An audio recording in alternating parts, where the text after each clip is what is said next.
ओरैबायदि अखा लोगोफोर दिनै वाव वाटसआव दिनैनि बाजारा सेस जाजोबसै दहाय आं थांदोंमोन आरोखि ना ओरैबायदि गरम बाजारा थोस नै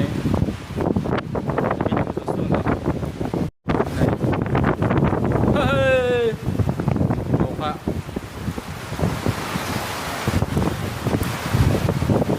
लामा साइडजों नायदों ओमफ्राय नै सेलिना मबाइला सिबायलै बेनो आरोखि ना देन्जार हादों दिनै लोगोफोर दिनै गरमखाना नोगोदनो